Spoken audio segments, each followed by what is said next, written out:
Bismillahirrahmanirrahim. Assalamualaikum warahmatullahi wabarakatuh. Alhamdulillahirabbil alamin. Allahumma salli ala Muhammad wa ala ali Muhammad.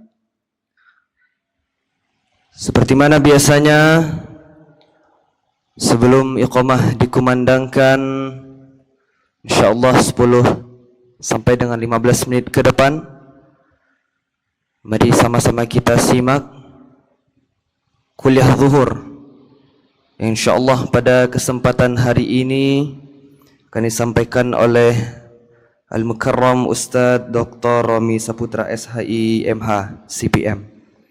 Alhamdulillah beliau telah hadir bersama kita. Untuk itu mari sama-sama kita dengarkan dan kita simak kuliah zuhur yang akan disampaikan oleh Al-Mukarram Ustaz Dr. Romi Saputra SHI MH CPM. Kepada beliau kita persilakan. Assalamualaikum warahmatullahi wabarakatuh.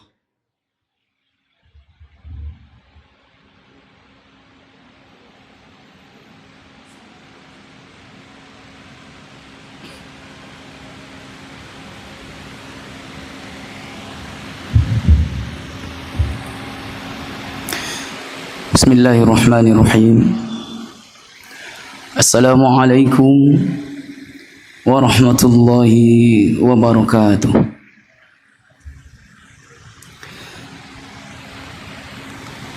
Alhamdulillahi rabbil alamin. Anzala as-sakinata fi qulubil mu'minin liyazdadu imanan ma'a imanihim.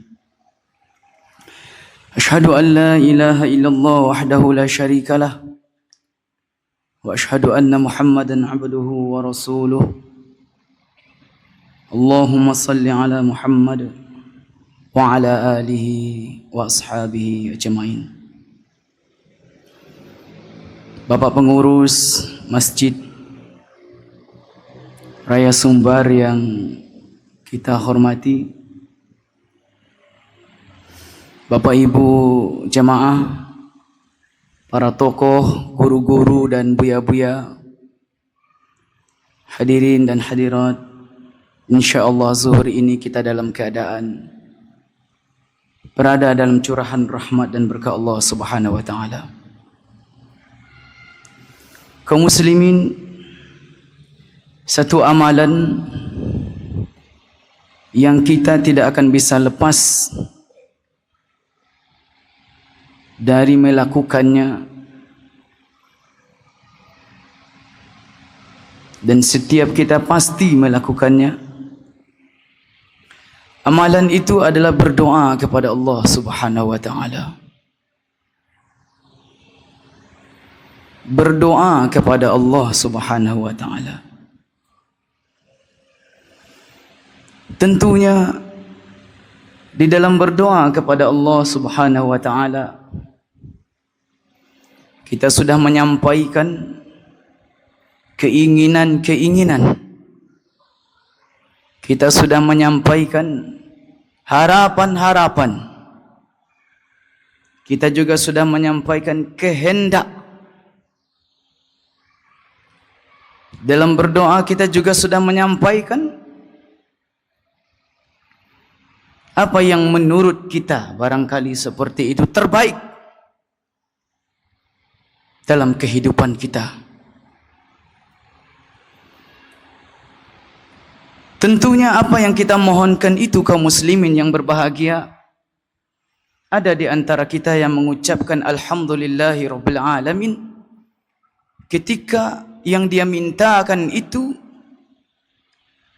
Allah berikan. Dan bahkan tidak jarang Allah menyegerakan yang kita minta. Allah menyegerakan yang kita mohonkan. Namun bagaimana jika satu doa yang sudah kita lafazkan, satu doa yang sudah kita ucapkan, satu doa yang sudah kita sampaikan, kita mohonkan kepada Allah Subhanahu wa taala, bahkan tidak jarang di antara kita meneteskan air mata di dalam menyampaikan permohonan itu, dan bahkan di antara kita juga mengintai-intai waktu-waktu yang istijabah, tapi belum kunjung apa yang kita mintakan itu diberikan oleh Allah Subhanahu wa taala. Wahai kaum muslimin yang berbahagia, saya mengajak kita bersama di waktu yang terbatas ini merenungkan apa yang disampaikan oleh Nabi Zakaria dalam surah Maryam. A'udzubillahi minasyaitonirrajim. Bismillahirrahmanirrahim. Qala rabbi inni wa ana al'azmu minni washta'ala ar-ra'su shayba wa lam akum bidu'aika rabbi syaqiyya. Lihatlah Nabi Allah ini, kaum muslimin yang berbahagia. Lihatlah apa yang disampaikan oleh manusia pilihan, manusia yang paling dekat dengan Allah Subhanahu wa taala, Nabi Zakaria. Apa kata beliau? Kata beliau adalah, ya Allah ya Rabb, tubuh saya ini sudah lemah ya Allah. Badan saya ini tidak sekuat ketika saya muda lagi ya Allah. Sudah tua saya. Tulang-tulang saya ini sudah tidak sekuat dulu ketika saya muda. Dan bahkan rambut saya ini ya Allah, Engkau saksikan sudah memutih ya Allah. Sudah putih rambut saya ini. Bermohon kepadamu ya Allah. Namun saksikanlah ya Allah, walam akum bidu'aika rabbi syaqiyya. Betapapun lamanya saya berdoa kepadamu, betapapun kesungguhan saya berdoa kepadamu, meskipun belum kunjung Engkau jawab apa yang saya mintakan, walam akum bidu'aika rabbi syaqiyya. Saksikanlah ya Allah, saya tidak akan pernah kecewa berdoa kepadamu ya Allah. Allahu Akbar. Saya tidak akan pernah kecewa bermohon, bermunajat, mengangkat tangan, menadahkan tangan. Saya tidak akan pernah kecewa kepadamu ya Allah. Kaum muslimin, barangkali ada di antara kita yang sudah begitu lama berdoa kepada Allah. Dengan segala kondisi kita, boleh jadi juga ada di antara kita yang berputus asa. Boleh jadi juga ada di antara kita yang sedikit berburuk sangka kepada Allah Subhanahu wa taala. Dan bahkan ada di antara kita yang kemudian meninggalkan apa yang kita mintakan karena juga tidak kunjung diberikan oleh Allah Subhanahu wa taala. Boleh jadi wahai kaum muslimin yang berbahagia, pendidikan yang diberikan oleh Nabi Zakaria ini kepada kita, Allahu Akbar, luar biasa. Ya Allah, saya tidak akan pernah kecewa bermohon kepadamu. Kenapa kita tidak pernah kecewa berdoa kepada Allah, wahai kaum muslimin yang berbahagia?